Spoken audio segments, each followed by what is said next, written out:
Hello everyone, मेरा नाम है अमित कुमार। आज के सेशन में आपका स्वागत है।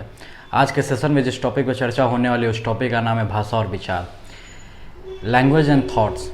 आज के सेशन में पढ़ेंगे कि भाषा और विचार के बीच में क्या रिलेशन है। देखिएगा, दो साइकोलॉजिस्ट हैं, एक का नाम था वाइगोत्स्की, दूसरे का नाम था पियाजे। और पियाजे और वाइगोत्स्की दोनों ने भाषा और विचार पर रिसर्च किए और रिसर्च करने के बाद दोनों ने अपने अपने आइडिया दिए। उन आइडिया के बारे में मैं आपको बताऊंगा कि पियाजे का भाषा और विचार के बारे में क्या मानना था तथा वाइगोत्स्की भाषा और विचार के बारे में क्या मानना था। कि पियाजे ने रिसर्च किया, वाइगोत्स्की ने रिसर्च किया, तो इन लोगों ने क्या देखा, आप लोग भी ऐसा देखते होंगे कि सामान्यतः ऐसा होता है कि जब छोटा बालक 2 वर्ष का होता है तो लगभग वो भाषा सीख जाता है और उसके बाद वहाँ से 2 से लगभग 7 साल तक, 6 से 7 वर्ष तक वो अपने से बात करता है, अपने में ही गुनगुनाता है। कोई भी अपने से ही वो बातें करता है। तो ये जो अपने से वो बातें करता है, इसको पियाजे ने कहा है ईगोसेंट्रिक। पियाजे ने इसे ईगोसेंट्रिक स्पीच कहा है, अहम केंद्रितवाद। ईगोसेंट्रिक स्पीच इस चीज़ को दिखाता है कि जैसे कि दूसरों के जो ओपिनियन हैं, दूसरों के क्या स्पीच है, इसका बच्चे इंपॉर्टेंस नहीं देते, बल्कि बच्चे अपने खुद का ओपिनियन देते हैं, खुद से बातें करते हैं। ईगोसेंट्रिक स्पीच को पियाजे ने बिल्कुल ही यूजफुल नहीं माना है। इन्होंने कहा कि ये जो ईगोसेंट्रिक स्पीच है बिल्कुल यूजफुल नहीं है, बिल्कुल ही बेकार की चीज़ है। आप देखते हैं कि एक क्लासरूम है और उस क्लासरूम के अंदर 20 बच्चे हैं। 20 बच्चे हैं, 20 बच्चों को एक्टिविटी दिया गया, उनको सबको एक अलग अलग एक्टिविटी दिया गया है, सभी अपनी अपनी एक्टिविटी कर रहे हैं। अब एक्टिविटी करते वक्त बच्चे जो खुद से बातें कर रहे हैं, एक दूसरे से बातें नहीं करते बल्कि खुद से बातें कर रहे हैं। तो देखिएगा, ये जैसे कि उनका जो खुद के बातें करना, मैंने उन सारे बच्चों का जो ईगोसेंट्रिक स्पीच है उसे कलेक्टिव मोनोलॉग कहा जाता है, उसी को कलेक्टिव मोनोलॉग कहा जाता है। यानी एक से ज़्यादा बच्चे हैं और वो जो है एक्टिविटी करते हो खुद से बातें करते हैं, तो उसे कलेक्टिव मोनोलॉग कहा जाता है। अब बिल्कुल जिस तरह ईगोसेंट्रिक स्पीच को पियाजे ने कोई महत्व नहीं दिया, इसे भी पियाजे ने कहा कि बिल्कुल ये भी नॉट यूजफुल है, इसका भी कोई रोल नहीं होता है। पियाजे ने कहा कि ये जो ईगोसेंट्रिक स्पीच है, बच्चे का उम्र जैसे जैसे बढ़ता है, यानी कि लगभग जब बच्चा 7 साल का हो जाता है तब ईगोसेंट्रिक स्पीच खत्म हो जाती है और बच्चा जो है सोशल स्पीच को उसके बाद डेवलप करता है। सोशल स्पीच की अगर हम बात करें तो इसको पियाजे ने रिलेटिवली यूजफुल माना है।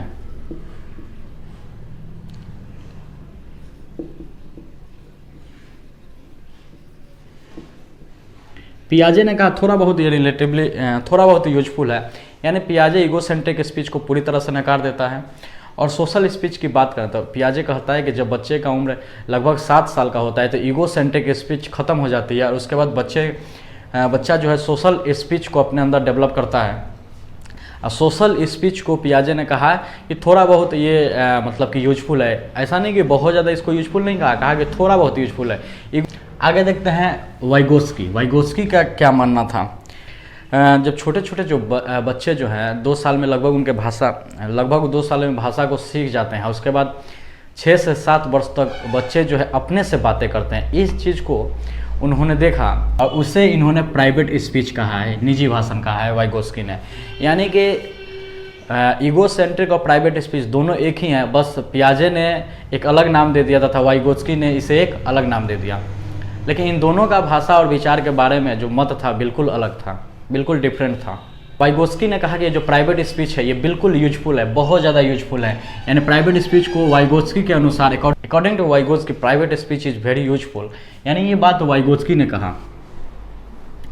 वाइगोत्स्की ने कहा कि बच्चे जो प्राइवेट स्पीच है, बच्चे जो अपने आप से बातें करते हैं, इन्होंने कहा कि वो अपने थॉट्स को रेगुलेट करने में इसका मदद करते हैं। यानी प्राइवेट स्पीच जो है बच्चों के थॉट्स को, बच्चों के विचारों को रेगुलेट करने में मदद करता है, बच्चों के विचारों को इम्प्रूव करने में मदद करता है, बच्चों के विचारों को बदलने में मदद करता है।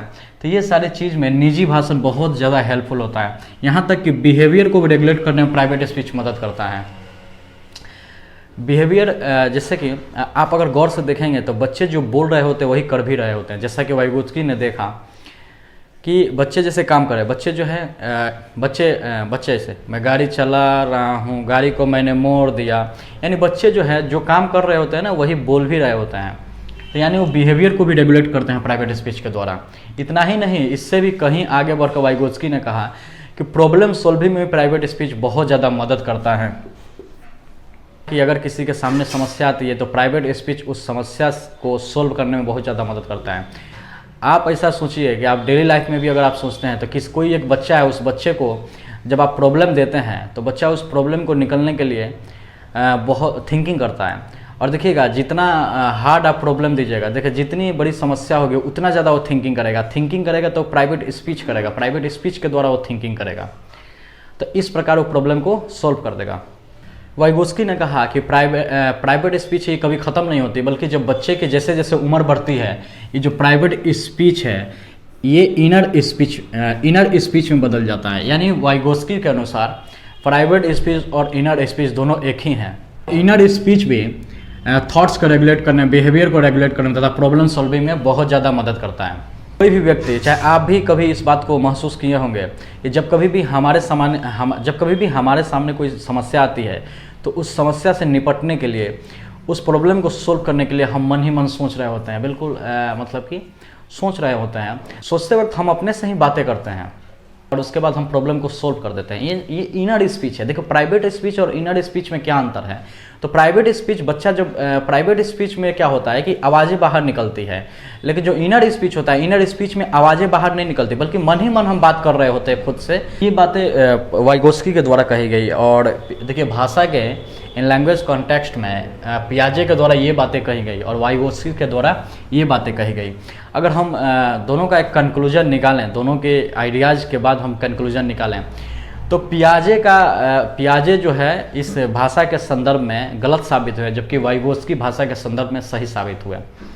क्योंकि आप ही देखिए जो वाइगोत्स्की ने कहा है ये हमारे डेली लाइफ से मिलता जुलता है। आप जो है प्रैक्टिकल लाइफ में खुद इससे रूबरू हो सकते हैं। यानी कि लैंग्वेज और ये थिंकिंग दोनों अलग अलग होती है। जन्म के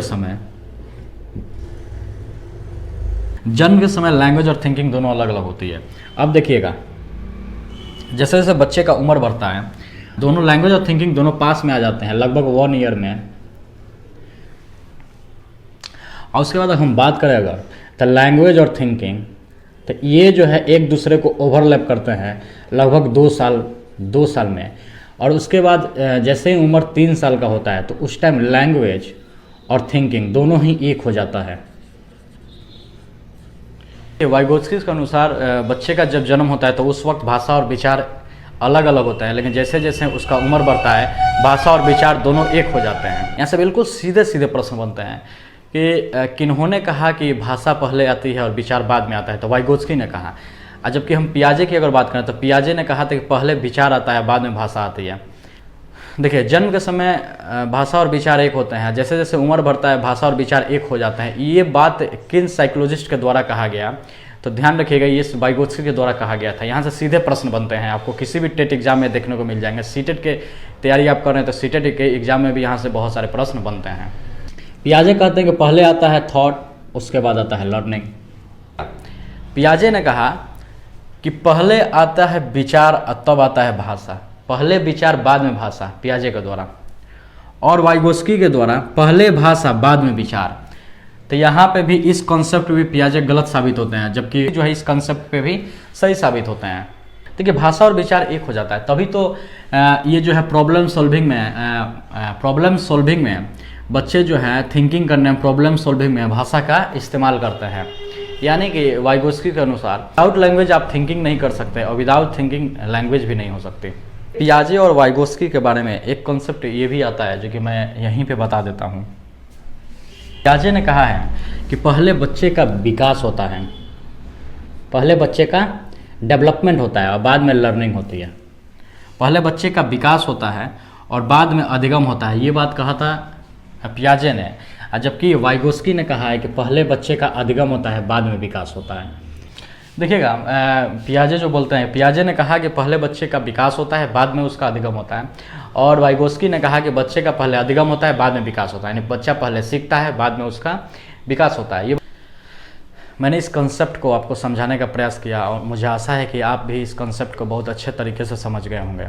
उम्मीद है कि आपको वीडियो अच्छा लगा होगा। अगर आपको वीडियो अच्छा लगा तो आप इस वीडियो को लाइक कीजिए, कमेंट करके बताइए कि आपको वीडियो कैसा लगा।